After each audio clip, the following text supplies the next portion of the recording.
আমি বেসিক্যালি আবার ঢুকছি মসজিদটার ভিডিও করার জন্য, কারণ অনেক স্পেস মনে হচ্ছে বাদ পড়ে গেছে আর কি। লাইক এটা আমি জানি না গড নোস কত আগের গাছ, এবং হচ্ছে এখানে এই যে সিটিং অ্যারেঞ্জমেন্টটা, এগুলো কিন্তু স্টোনের সবই। হ্যাঁ, চুরি হওয়ার ভয় নাই, আবার হচ্ছে নষ্ট হওয়ারও ভয় নাই, অ্যাকচুয়ালি ক্ষয় হওয়ারও ভয় নাই। পিছনের স্ট্রাকচারটা খুবই সুন্দর। আমি সরি যে আমি আসলে বুঝতে পারতেছি না কোনটা কী জিনিস, কাউকে জিজ্ঞেস করারও এখানে নাই, বাট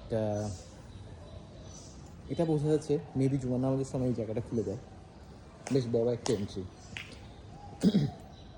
সো আমি আরেকবার হেঁটে যাচ্ছি ওভারঅল সব কিছু দিয়ে। একটা সিম্পল স্ট্রাকচার কত সুন্দর হতে পারে, রাইট? একটা স্টোনের একটা ফলক, ওভারঅল একটা চাইনিজ আর্কিটেকচার দিয়ে ঢাকা, is the real beauty. Okay, এখানে কিছু পাখি খোদাই করা, গাছ খোদাই করা।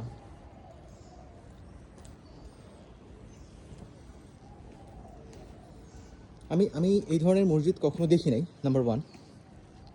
এই যে মডার্ন আর্কিটেকচার শুরু হয়ে গেছে, ঘাস ঘাস আর ঘাস।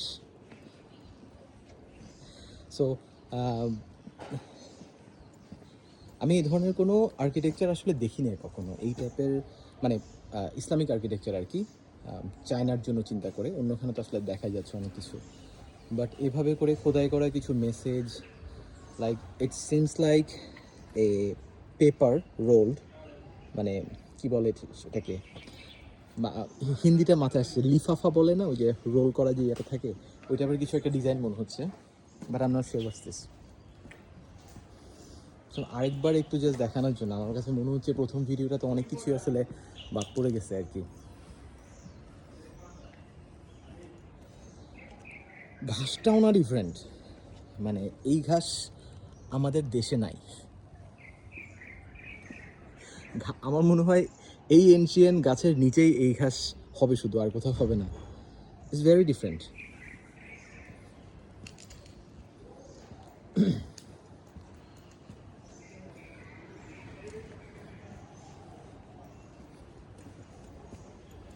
এখানে ওয়াকওয়েটা আরেকবার দেখাই। ও ভেতরে এগুলোকে আবার মার্বেলগুলোকে আবার ঢাকছে কেন ঠিক জানি না, গাছ দিয়ে।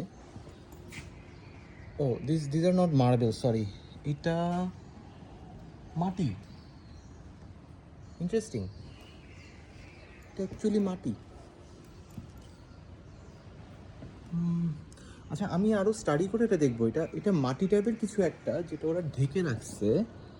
So, এখানে ফাঙ্গাসও জমে গেছে, মেবি ভেরি ওল্ড কোনো একটা কিছু হবে, যেটা ওরা সামহাও প্রিজার্ভ করতে চাচ্ছে। ওকে,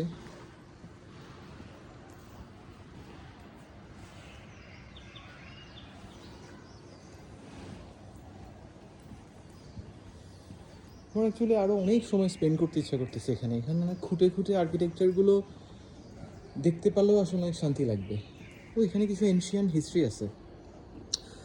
so the praying hall of the হুয়াংশ্যাং মস্ক, এটা হচ্ছে হুয়াংশ্যাং মস্ক ইন দ্য 9th জিয়াংফ্যাং years of the king dynasty. Okay, anyways পড়ে বুঝবো না, এগুলো নিয়ে আগে স্টাডি করে তারপর দেখতে হবে আর কি। এখানে অনেক কিছু লেখা আছে। 1862 থেকে 1875 কিং ডাইনেস্টি, একটা ক্লু পাওয়া গেছে কখনের তৈরি এটা।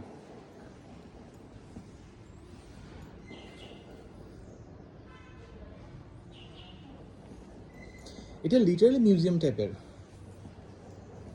এত ওল্ড গাছ। Look at this structure. Okay, আমি লাইফে first time Chinese, Arabic, dragon সব একসাথে দেখছি একটা ফলকে। Okay, very beautiful structure. I wish আমি জানতাম যে এগুলো আসলে কি, তাহলে আর একটু বেশি মজা পেতাম হয়তো আর কি।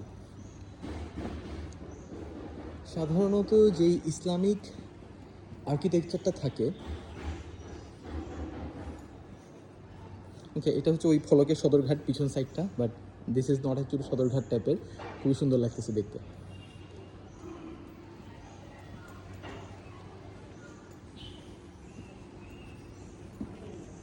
মানে একটা একটা এই যে বেঞ্চ যে পড়ে আছে এগুলোই একটা আর্ট পিস ক্রিয়েট করছে। এই কাছ থেকে যদি দেখাই, এগুলো তো ফোরশানের ফার্নিচার মার্কেটে আসলে বিক্রি করে দেওয়া যাবে।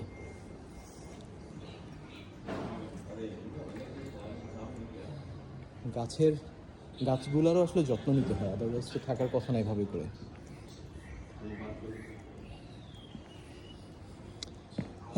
ওই যে লাইট হাউসটা দেখা যাচ্ছে, লাইট হাউস অ্যান্ড মিনার হিসাবে যেটা ইউজ করতেছে এটা এখানে দেখা যাচ্ছে। খেজুর গাছ।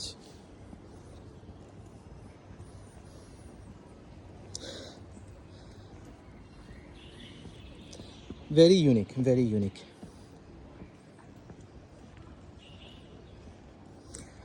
আমি জানি না যদি আমাদের আমাদের গ্রামের বাড়িতে, মানে নট আমার গ্রামের বাড়িতে, বাংলাদেশের গ্রামের বাড়িতে এই ধরনের কোনো ডিজাইন যদি কেউ করতে চায় তাহলে কিন্তু আসলে করতে পারে। বিকজ আমাদের তো আসলে বাংলাদেশি আর্কিটেকচারের তো আসলে ওরকম কিছু নাই যে আমরা আম, এই একটা লেটসে কালচার ধরে রাখবো মসজিদের জন্য, অথবা লেটসে যে আমরা Arabian culture, Persian culture follow করে মসজিদ বানাবো। এই টাইপের তো আসলে বাধ্যবাধকতা নাই। সো আমার মনে হয় যে এটা হতেই পারে যে কোনো একটা গ্রামে হয়তো চাইনিজ আর্কিটেকচারের একটা মসজিদ হইতে পারে। হয়তো ম্যাটেরিয়ালগুলো ওভাবে প্রিমিয়াম দেওয়া যাবে না, কারণ রিয়েল স্টোন আমি এখন কই পাবো, বাট স্টিল এটা হতে পারে যে ডিফারেন্ট একটা টোনের আর্কিটেকচার আমরা প্লে করতে পারি।